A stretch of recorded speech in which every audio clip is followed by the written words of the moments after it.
రసమయ్య బాలకృష్ణ గారు రసరమ్యంగా కళాకారుల జీవితాలు దిద్దిన వారు. ఎన్నో రోజుల నుంచి ఆయన కలవాలనుకుంటున్నా, ఇవాళే కలిశారు. ఇది నాకు చాలా ఆనందంగా ఉంది. అలాగే ప్రసన్న గారు, రామకృష్ణ గారు, ఇండస్ట్రీలో అందరికీ తెలిసిన పెద్దలు, వేదిక మీద ఉన్న అందరూ. ముఖ్యంగా నేను ఇక్కడ రావడానికి కారణం, ఈయన నాకు అబద్ధం చెప్పాడు, వాళ్ళ అబ్బాయి మ్యూజిక్ చేస్తున్నా అని చెప్పాడు, కానీ ఆయన ప్రొడ్యూసర్ నాకు తప్పలేదు. సోమేష్ గారు మా కంపెనీ సెక్రటరీ. ఆయన ఎన్నో రోజుల నుంచి ఆయనతో నాకు అనుబంధం ఉంది. శ్రేయస్ చిన్నపిల్లాడు, ఇంకా చిన్నపిల్లాడిగా ఉన్నప్పటి నుంచి అతను ఫస్ట్ ఆర్గన్ కొని ఓ చిన్న స్టూడియో సెటప్ చేసినప్పుడు కూడా నేను వాళ్ళ ఇంటికి వెళ్ళి నేను ఇనాగ్రేట్ చేశాను.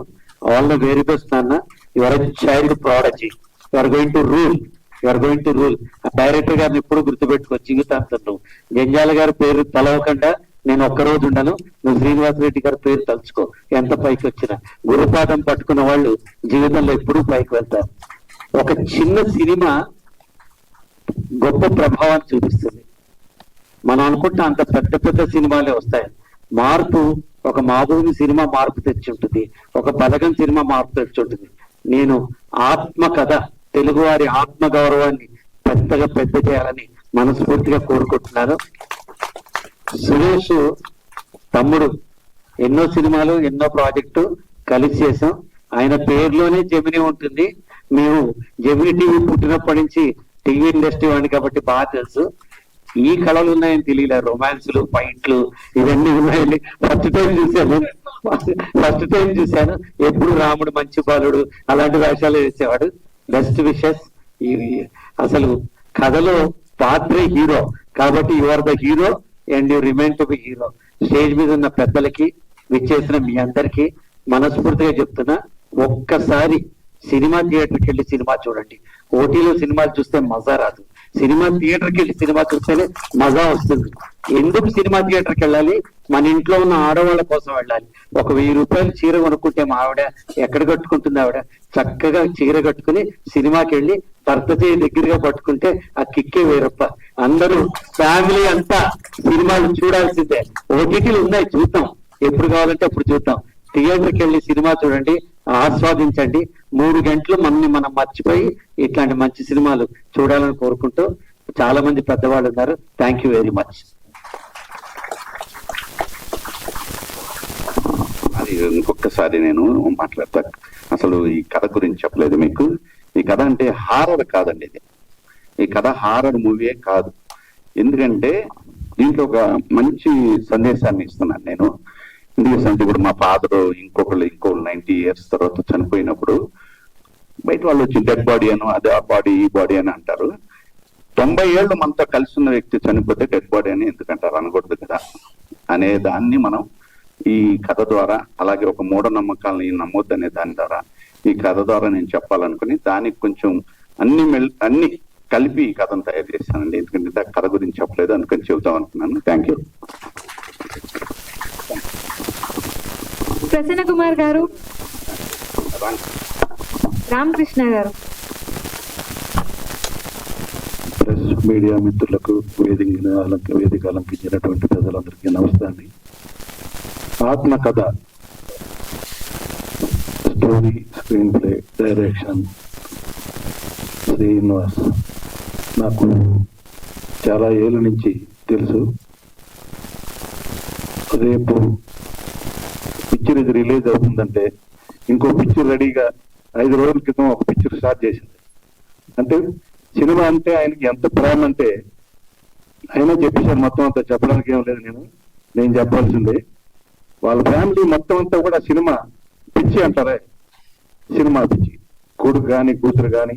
అలాగే మా ప్రసన్న అన్న తామరలో పెట్టుకున్నాడు మళ్ళీ వాళ్ళిద్దరిని, కొడుకు కూతుర్ని ఫిల్మ్ కామర్స్ లో.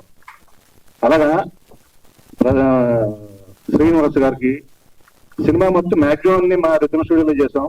నన్ను కూడా రోజు అన్నా నువ్వు డాల్బీ ఎట్మాస్ చేయాలి, అది చేయాలి అని నన్ను మెల్లిగా అది కూడా పెట్టించాడు, డాల్బీ ఎట్మాస్ కూడా. అంటే ఆయన బడ్జెట్ లో తీస్తారు. మొన్న 5 రోజుల క్రితం సినిమా ఓపెన్ చేశారండి. నాకు డబ్బింగ్ డేట్స్ చెప్పేశాడు అవి.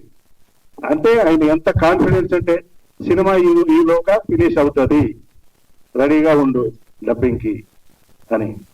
అలాగే ఇందాక చెప్పాడు, ఫస్ట్ నాకే వచ్చి చెప్పాడు, అన్న సినిమా తీస్తున్నాను, ఎవరో కాదు నా ఫ్లాట్ లో ఉన్న ప్రొడ్యూసరే, వాళ్ళ అబ్బాయి మ్యూజిక్, అందుకని చాలా బడ్జెట్ లో తీస్తున్నాను, జాగ్రత్తగా తీస్తున్నాను, నువ్వు బాగా హెల్ప్ చేయాలని. అంటే ఆయన స్టోరీ నమ్ముతాడు. ఆయన నమ్మాడు కాబట్టి ఆ నిర్మాత గారు వెంటనే ఓకే అన్నారు. ఇంట్లో పైన కింద ఫ్లాట్ లో ఉంటారు మళ్ళీ ఇద్దరు. అలాగే వాళ్ళ అబ్బాయి మ్యూజిక్, ఆ మ్యూజిక్ కూడా బాగా నేర్చుకుంటాడు. ఇంకా లండన్ యూనివర్సిటీ, ట్రినిటీ యూనివర్సిటీలో గ్రేడ్ చేస్తున్నాడు. ఈ సినిమాకి మ్యూజిక్ చాలా బాగా చేశాడు. ఎందుకంటే ముందు మేము సినిమా చూస్తాం కాబట్టి, ముందు తెలుసు కాబట్టి, ఆత్మకథ సినిమా చాలా బాగుంది, మంచి సినిమా, అందరినీ ఎవరిని వదలలేదు. చూస్తే ట్రైలర్ శ్రీనివాస్ అందరికీ న్యాయం చేశాడు. అందుకని ఈ సినిమా మంచి హిట్ అవ్వాలని, అలాగే మా ప్రొడ్యూసర్ వారాహి గారికి కాసుల వర్షం కురిపించాలని కోరుకుంటూ thank you very much. Prasanna గారు. వారాహి ఎంటర్టైన్మెంట్స్ ప్రైవేట్ లిమిటెడ్ ఆత్మకథ. ఇప్పుడు తన శ్రీనివాస్ ఒక 10 రూపాయలతో చెప్పులు లేకుండా వచ్చి ఇవాళ నేను కుటుంబాన్ని పోషించుకుని కుటుంబంలో కూడా అందరినీ తీర్చిదిద్ది ఇవాళ వాళ్ళని కూడా సినిమా టెక్నీషియన్స్ గా చేశారని చెప్పాడు. సరే, అతను చెప్పండి ఒకటి నేను చెప్తా. వాళ్ళిద్దరు పిల్లలు కూడా ప్రొడ్యూసర్స్ కౌన్సిల్ లో జాబ్ చేస్తున్నారు. ప్రొడ్యూసర్ కి బడ్జెట్ పెరగకూడదని, వాళ్ళకి లాస్ ఆఫ్ పే అయినా పర్లేదని చెప్పేసి వాళ్ళిద్దరితో కూడా ఈ సినిమా ప్రొడక్షన్ పని చేయించాడు. అంటే ప్రొడ్యూసర్ గురించి తను ఎంత ఆలోచిస్తాడు, వాళ్ళ ఫ్యామిలీ ఎంత ఆలోచిస్తుంది, వాళ్ళ పర్సనల్ నష్టపోయినా పర్లేదు, ఒక ప్రొడ్యూసర్ బాగుండాలి అని తను ఎంత తపన పడతాడో, వాళ్ళ ఫ్యామిలీ ఎంత తపన పడుతుందో దానికి ఎగ్జాంపుల్ గా చెప్తున్నా మీకు. సో నేను అక్కడికి చెప్పా, ఏంటి జీతం లాస్ అయ్యి ఎందుకు మీరు వెళ్ళి ఆ ప్రాజెక్ట్ ఎందుకు చేస్తారు, మీకు ప్రొడ్యూసర్ అడిగితే ఆయన ఇంకెవరినైనా పెట్టి చేస్తారు కదా అంటే, లేదు బడ్జెట్ పెరగకూడదు, ప్రొడ్యూసర్ కి సేవ్ చేయాలి, అందుకనే నేను చేస్తాను అని చెప్పాడు.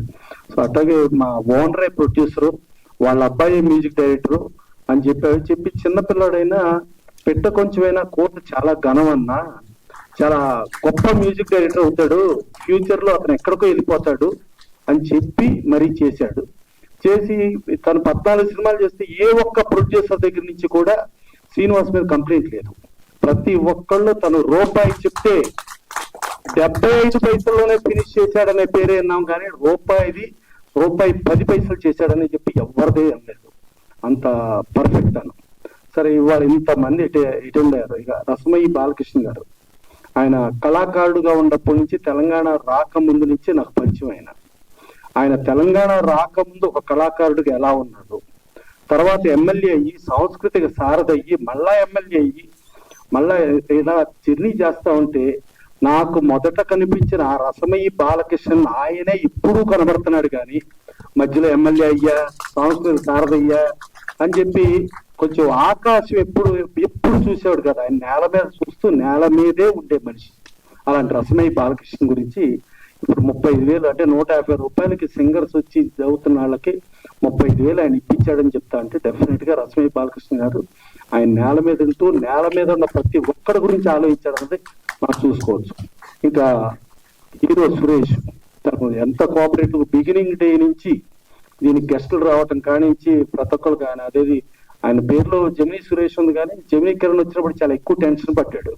అదేదో జమినీ ఆ మనోహర్ ప్రసాద్ లేకపోతే ఆ కళానిధి మారన్నో లేకపోతే వాళ్ళ దయానిధి మారన్నో వాళ్ళు వచ్చిన దానికంటే కూడా ఎక్కువగా కష్టపడ్డాడు ఆయన జమినీ కిరణ్ గారిని. సో అట్లా ఆయన తపన. ఇంకా మా కొల్లి రామకృష్ణ గారు అంటే మేమందరికీ చాలా కాలం క్రితం, అంటే ఒక విజయాలో ఆయన సౌండ్ ఇంజనీర్ గా పనిచేసేవారు. అప్పట్లో 1-2 గంటలకు థియేటర్ కూడా దొరకనంత బిజీలో ఉన్నప్పుడు ప్రతి ప్రొడ్యూసర్ కి ఎత్తగొట్ట అడ్జస్ట్ చేసి అందరికి కోఆపరేట్ చేసి ఇవాళ ఆయన సౌండ్ ఇంజనీర్ గా పనిచేసే రోజుల్లో ఇవాళ స్టూడియోలో వచ్చిన వాళ్ళు ఎవరో కూడా ఆ రోజుల్లో పుట్టల, చరిత్ర తెలియదు. ఆ కొల్లి రామకృష్ణ గారు అంత చరిత్ర కలిగినోడు ఆయన.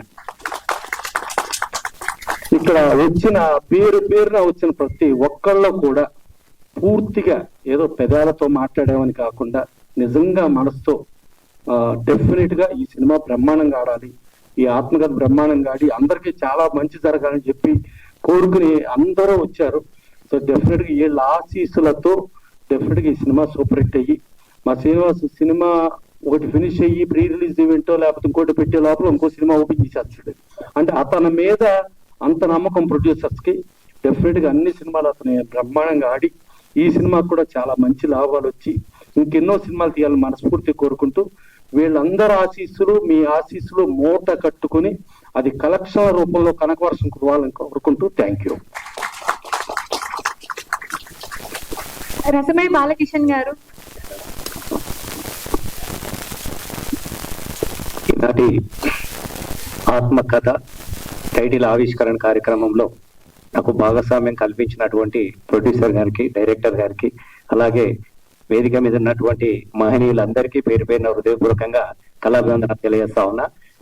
నాకు చాలా సినిమాల ఫంక్షన్కి వెళ్ళినాం, చాలా టైటిల్ చూసినాం, కానీ సినిమానే తన ఆత్మకథగా మార్చి ఆత్మకథగా మలిచినటువంటి సినిమాలకు నేను హృదయపూర్వకంగా అభినందనలు తెలియజేస్తా ఉన్నా. ఎందుకంటే అందరి ఆత్మలను తన ఆత్మగా మలుచుకొని ఈ ఆత్మకథ మలిచిండని నేను భావించుకుంటా ఉంటున్నాను. కాబట్టి ఎందుకంటే అందరికీ ఆత్మలు ఉంటాయి, ప్రతి వానికి ఆత్మలో ఒక కథ ఉంటది. కొంతమంది చెప్పుకోగలుగుతారు, లేదు కొంతమంది హృదయాలనే భద్రపరచుకోగలుగుతారు. కానీ ఒక కథను, ఒక ఆత్మ కథను ఈ రోజుల్లో నేను ఎందుకు చెప్తానంటే పెద్ద పెద్ద హీరోలు కూడా ఇలా మూఢనమ్మకాలను ప్రోత్సహించే విధంగా, దయ్యాలు ఉన్నాయి చూడరనే విధంగా, అసలు ఇవన్నీ ఈనాటి కంప్యూటర్ ఏఐ నడుస్తున్న కాలంలో కూడా ఇంకా దయ్యాల కథలు తీసుకొని ఆత్మగా లెక్కలు నడుపుకుంటున్నటువంటి సినిమాలు బతుకు కోసం, వాళ్ళు బతకడానికి కోసం సినిమాలు చేసే కార్యక్రమంలో ఒక ఆత్మ కథ, ఇది మూఢనమ్మక కథ కాదు అని చెప్పినటువంటి నిక్కచ్చిగానటువంటి డైరెక్టరు మా సినిమా నేను హృదయపూర్వకంగా నేను సెల్యూట్ చేస్తా ఉన్నా. ఎవరు చెప్పరు ఇట్లా. మేము నిజంగానే ఆత్మ అనుకుంటే అదే ఇదేదో ఉన్నది అని అనుకుంటాం మనం, కానీ అది లేదు అని చెప్పగలిగినాడు, నిజాయితీగా నిలబడగలిగినాడు. ఎందుకంటే ఆ డైరెక్టర్ గారికి జీవితాన్ని సినిమాగా మలుచుకొని వచ్చిన వాడు ఇక్కడ చెప్తా ఉన్నాడు, నేను ఇక్కడ నుంచి మొదలైనా ఇక్కడ దాకా వచ్చిన, నేను ఇవన్నీ పోయినా కూడా మళ్ళీ ఇక్కడ నుంచి కూడా నా ప్రయాణం కొనసాగిస్తా అని చెప్పేసి అది ఉన్నది. కాబట్టి ఇలా చాలా మంది ఇలా ప్రసన్న చెప్తూ చాలా పెద్దలు అందరూ చెప్తున్నప్పుడు ఒకటే మాట చెప్తా ఉన్నారు. చాలా మంది ప్రొడ్యూసర్స్ ఉంటారు, డైరెక్టర్స్ ఉంటారు. నేను కూడా చాలా మంది 4 సినిమాలు తీసిన, నేను కూడా సినిమాల బాధలు ఎట్లుంటాయో సాధక బాధకాలు చూస్తూ ఉంటాయి. నేను రుద్రాంగి మొదలు పెట్టినప్పుడు 4 కోట్లే అన్నాడు, అయిపోయాక 8 కోట్లు అయినాయి. అంటే నేను ఏం చెప్తున్నంటే అట్లా చాలా సినిమాల పరిస్థితి అట్లనే ఉంటది. కానీ ఇచ్చిన దానిలో రూపాయి తక్కువ చేసి చూపించి ప్రొడ్యూసర్ బతకాలని కోరుకునే డైరెక్టర్ కు ఎప్పుడు కూడా విజయం దక్కుతుంది తప్పకుండా. ఇంకా మరిన్ని సినిమాలు కూడా మనకు వస్తా ఉంటాయి.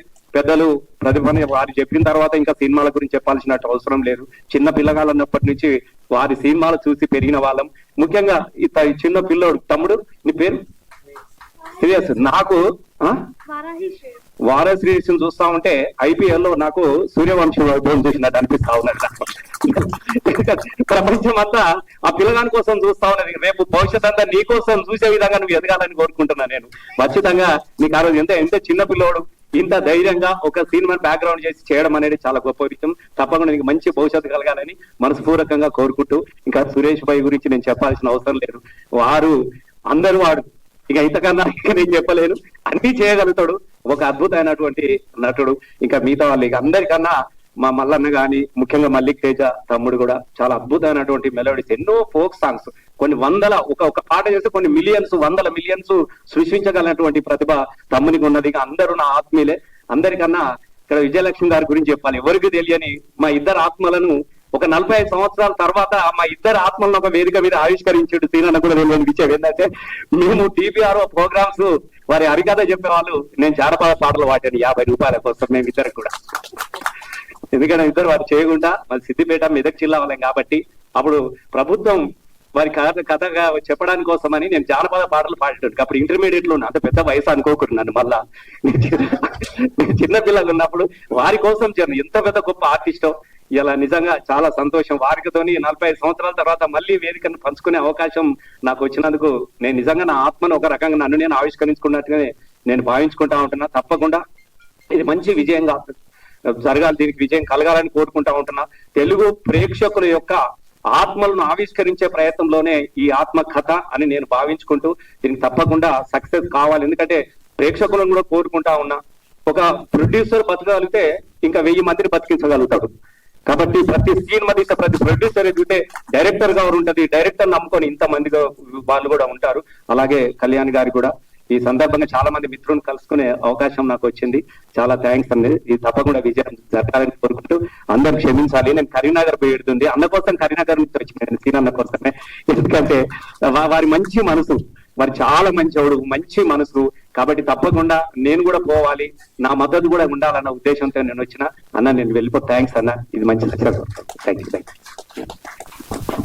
Thank you sir.